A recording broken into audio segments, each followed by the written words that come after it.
Hey there, my loves. Welcome back to CPTV. I am CP, and you are in the place for aspiring and growing entrepreneurs who want to turn their side hustles and passions into businesses, and those businesses into long-term freedom and empires. So if that sounds like you, you are in the right place. And I am trying something a little different today. I want to do something significant because this is a big topic for me because I have messed up, y'all. You done fucked up, you know that, don't you? I did.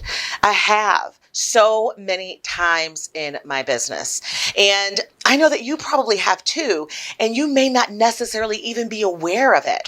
So today I am going to go deep. I want to make sure that we can talk and I can open up a little bit, because if you're an entrepreneur and you feel like you are not making any headway, that you're just not getting to that next level, you might be making some of these same mistakes that I have made on my journey to having a 7-figure business empire. And I want to make sure that you aren't making the same mistakes. So I'm going to talk to you today about the top 3 that I've made and that I see over and over and over again from entrepreneurs. Because if you are in these 3 categories, you definitely want to stop as soon as possible, get it all the way together, because these 3 mistakes could single-handedly be preventing you from achieving the level of success that you want to achieve. And I'm going to have to sit down for this one, y'all. So I'm going to head over to the studio. I'm going to bring you with me. I'll meet you there so that we can talk more and dive deep into these top 3 mistakes that I have made and that I see entrepreneurs just like you making that prevent them from getting to that level of success that your heart truly desires. So I'll see you over there. It's time to get to work. CPTV, you an entrepreneur, I got what you need.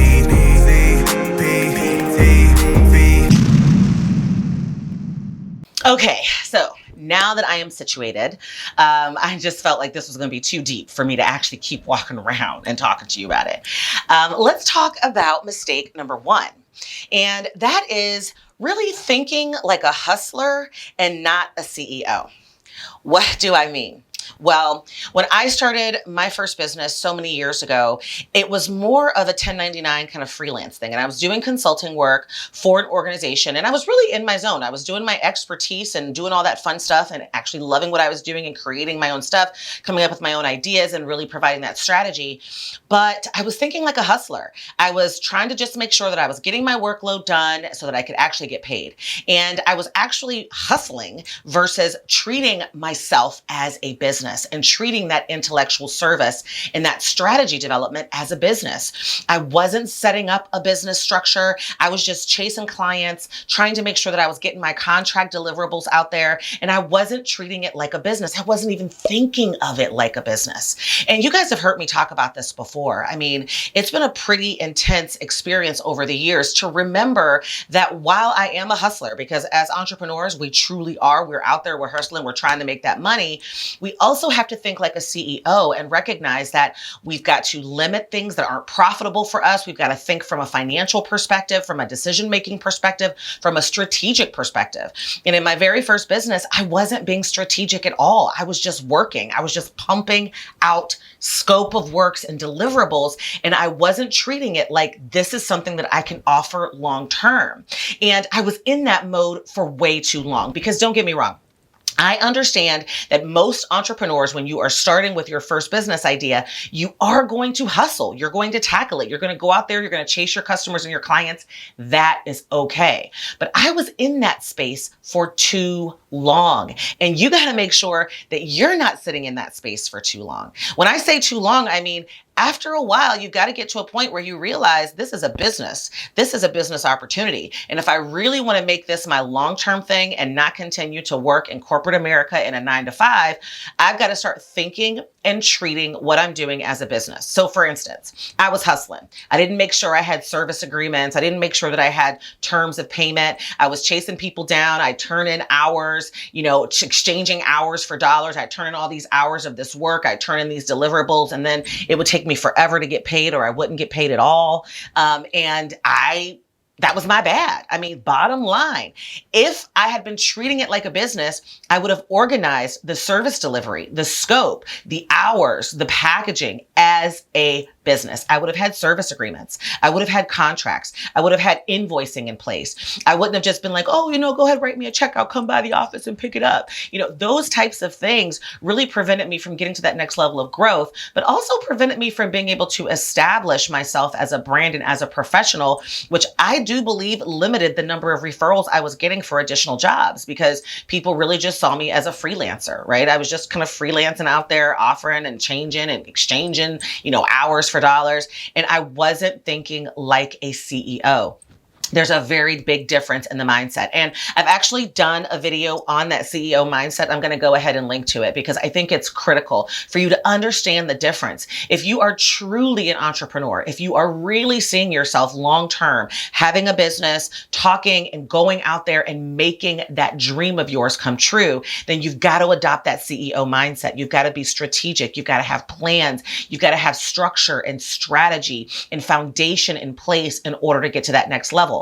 And my very first business, I didn't do that.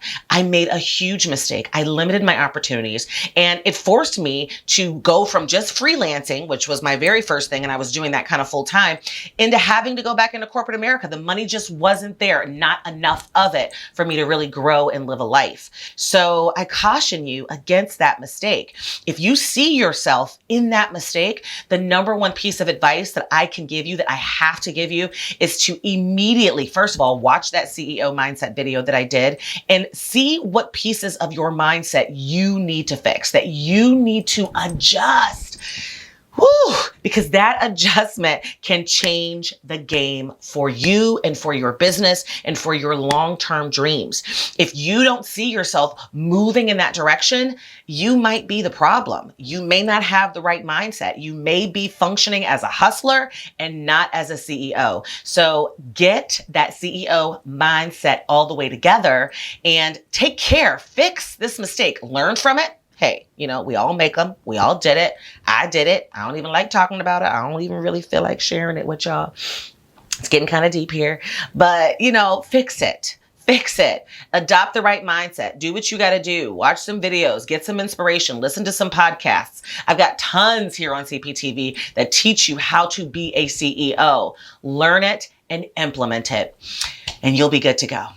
Okay, so mistake number 2, and this is a big one. I see it way too often. I, too, have done this at tout brute, right? And that is not focusing on one thing at a time. All right, here's the facts. As an entrepreneur, it is totally normal for you to want to do a million different things. Your brain, your vision, just the very nature of who we are as entrepreneurs makes it so that we want to do a million things at a time. And it can be very, very difficult to do that successfully. So when I say not focusing on one thing at a time, I mean, as an entrepreneur, we typically start these businesses with this idea of this long term, where our business is going to be in 5 or 10 years. It is natural. It is also natural to have 50 million ideas in your head, all of which you want to implement immediately and you want to push forward with and you want to make happen. Totally get it. I did it. And it was a huge mistake.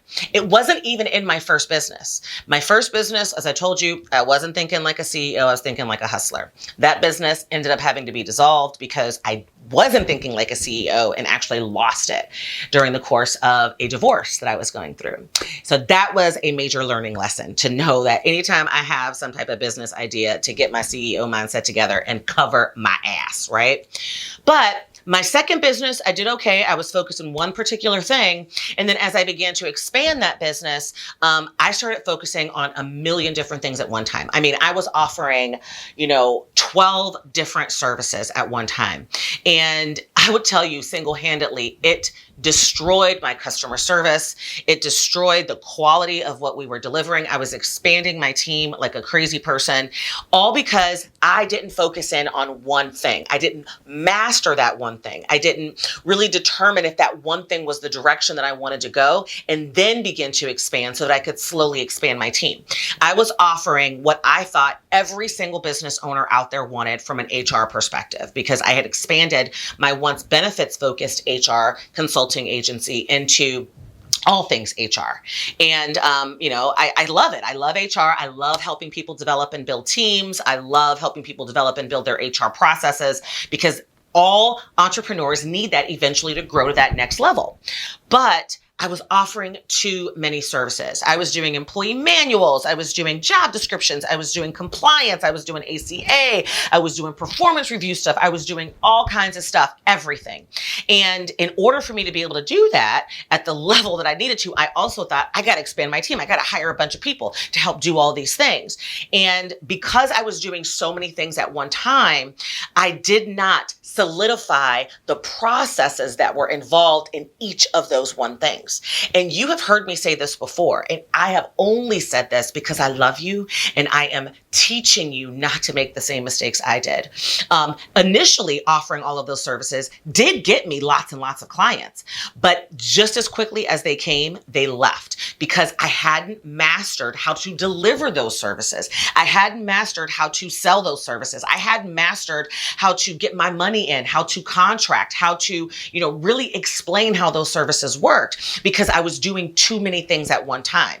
And multitasking as a business is not something that's going to help you be successful. That is the reality. What I needed to do was start with one thing, and I needed to master that one thing.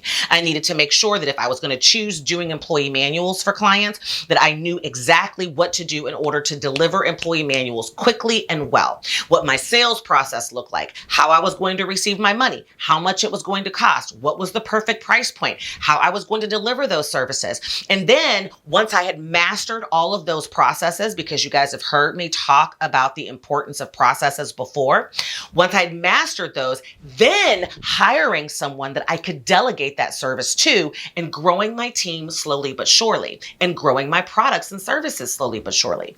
I didn't do that. I offered everything, which means I wasn't doing any one thing really, really well. And then to exacerbate it, I hired people to take them over, and they were just winging it. They weren't doing it the same way that I would have been doing it, because I never really documented the way that I was supposed to be doing it. And I never really did it the way that it was supposed to be done.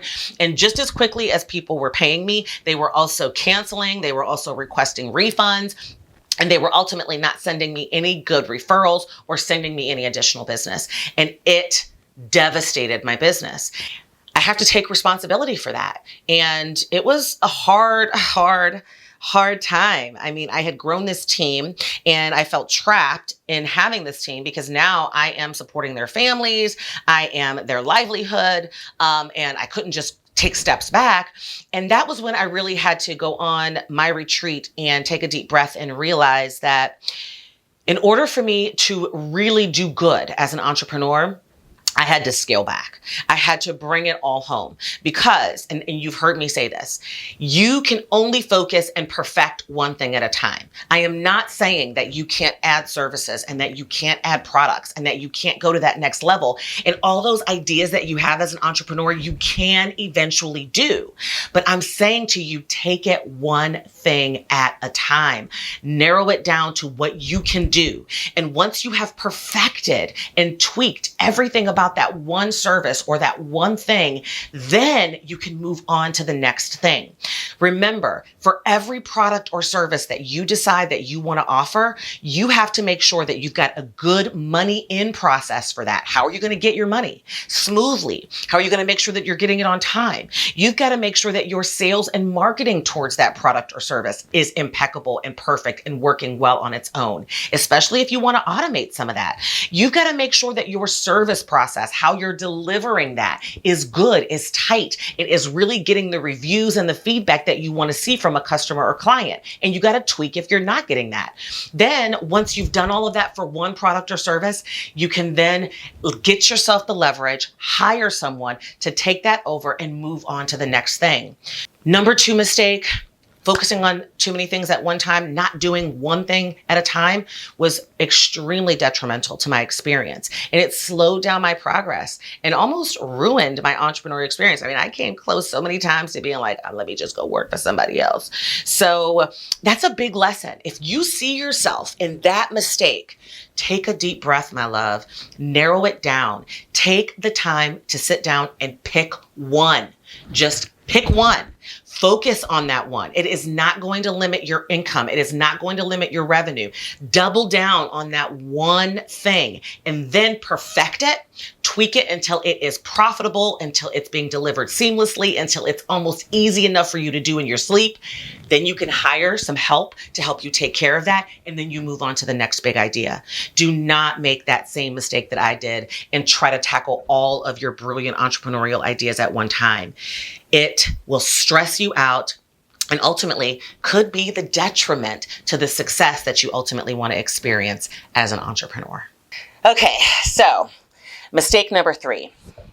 Honestly, it was not documenting my processes as I developed them. What does that mean? Well, you guys know me. You know that I am a big process-oriented person. And you know that I believe in processes because it's the easiest way for you to grow your business and to make things pretty seamless. And one thing that I realized, I don't even know how many businesses ago, was as you're doing your thing, right? That one thing from mistake number 2, as you are developing the marketing, as you are doing the sales, as you are delivering the service, you're creating processes. You're creating step-by-step ways that you're getting all this done. And you're the expert at doing that. And so that's what you're supposed to do. But I did the same thing. I mean, I did develop the processes. What I didn't do, which was a huge mistake, was document them. I didn't take the opportunity as I was doing it to actually write down what I was doing. I might send an email message, the exact same email when I was delivering proposals, and didn't make a Word template of that email so that it could be easily copied and pasted and ultimately automated. Then I eventually, in not documenting those processes immediately, had to figure out a way when I really was overwhelmed and needed to expand my team, needed to add somebody else into my team that could take over certain things. I didn't go back. I had to go back and begin to figure out what it was that I did and take all of this time to actually begin to document them, because you cannot expand your team, hire an employee, get a VA, get a contractor in until you can tell them exactly how things work in your business. No one's going to know that better than you. So I didn't do that. And it's very overwhelming to have to go back and document processes and to document step by step how things can get done. And so because it was overwhelming and I was in the thick of growing a business, I mean, at this point, the business that I really recognized this mistake in, we were close to $500,000. We had grown it basically from zero, and I was in it. I was in the thick of it. I was delivering the service. I was out there in the public. I was the brand. I was, doing all this stuff. And I didn't have time to go back and document all of these processes. I didn't have the time. I needed the help though. So I hired somebody else anyway. And I ultimately thought I was being smart because, I'm HR. I know how to fill out a job description and make a job posting and interview somebody. So I went through the interviewing process to find someone and specifically said, I'm looking for someone who has experience in developing and creating processes. And I'm going to hire you to take over this particular service, delivering this service to our clients, managing this particular account management, book of business. But I also need you to document these processes that we create, right? That have been created. And it was a huge mistake because that person wasn't great at doing what I do, which is a service that we ultimately do for businesses. We create those processes, right? And I hired someone that I thought was going to be able to do that for me. And ultimately I thought to myself, well, they can just do what I do. And I didn't give them a roadmap. I didn't equip them to do that. I didn't teach them exactly what to do, and I expected them to figure it out on their own. Then when they were doing that and it wasn't happening the way that it had been happening for my clients before I gave them a different account manager and it wasn't me, I realized that my clients weren't happy. I wasn't happy, and I felt like the person that I hired and was paying a pretty large salary to, based on their experience and everything, just wasn't getting the job done. It created a ton of stress in my life.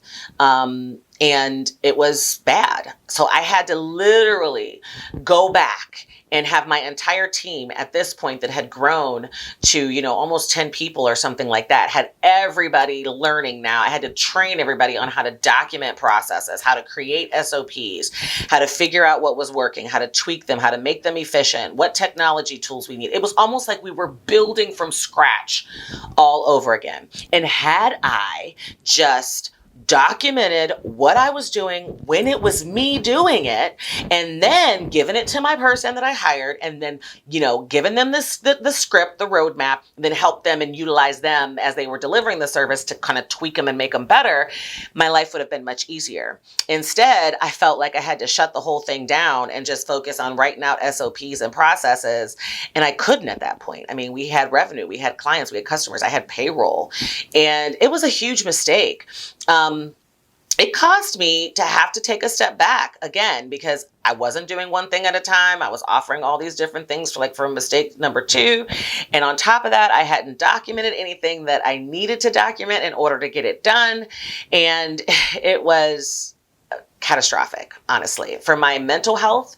And we just couldn't get past that $500,000 mark. We just could not get past it. And I recognized in order for me to get to that next level, I got to do things differently. So if you see yourself in mistake number 3, you have been out there hustling, you've been delivering services, you've been doing that for your clients and with them, and you haven't taken the time to actually begin to document what you're doing, know that you are limiting your ability to grow your team. You are limiting your ability to bring someone else on to help you. You are limiting, almost eliminating, I should say, not even limiting, but eliminating your ability to do so. It is going to halt your progress. So please, please, please, please, please, if you are still in the thick of doing it, begin to document. I have a whole video that I talk about how to create those SOPs. I'm going to go ahead and link to that for you, so that you can take a look at it. It's this video right here. Check out that thumbnail. Go ahead and do this, because it's going to be so worth it. You will not be able to get to that next level of growth, of revenue, if you don't begin to really seriously take care of creating those processes and those systems in your business so that you can gain that leverage. It was a mistake that I learned the hard way. And if what I'm telling you can help you at all and you see yourself in this, trust me, boo. Trust me. Just do as I'm asking. Just try it. Just take the next month or so and start to document what you're doing. Take those emails, put them in a Word document so that you can copy and paste and begin to automate. All of that foundation is going to help you get to that next level. I promise, because that was a mistake that if I could go back and erase all 3 of these actually, but if that mistake, I totally would. I would start all over again. And trust me, I'll never make that mistake again. So, do you see yourself in any of these 3 mistakes? If so, listen to what I'm saying. I am not telling you this just because I'm talking. I'm sharing this with you, and I've gotten transparent about how I have totally fucked up in the past so that you don't have to make the same ups and the same mistakes as I did. It is so important to your success and to your ability to get to that next level as an entrepreneur. You can sit back and dream and hope and desire, but again, that CEO mindset will put you in a space where if you can learn from someone else's mistakes, mine specifically, I would totally recommend that you do that, because the worst part about learning from mistakes is when they're yours and they cost you money and they cost you time and they mentally mess with you. And in my case, they even physically messed with me. I had to get all my chakras rebalanced and everything, y'all. So take heed to what I'm saying. If you see yourself in any of these 3, make the necessary adjustments. Take my recommendations to heart. And let me know in the comments below if you've gotten this far, which one, 2, or 3 of the mistakes, or if it's all 3, do you see yourself in? And if you would like me to do another video on what the steps should be to actually overcome any of those mistakes, I'd be happy to do so. Let me know in the comments below, 1, 2, or 3. Put I'm 1, 2, or 3 CP, and teach me, and I will be happy to do so. So I, as you know, will be here next Tuesday trying the same vlogging style of video. I want to up the game here in 2022 for YouTube. If you like the new style, let me know about that in the comments below as well. And I will see you guys next week. I love you so much. Please stay safe, and I'll see you on Tuesday. All right, bye-bye.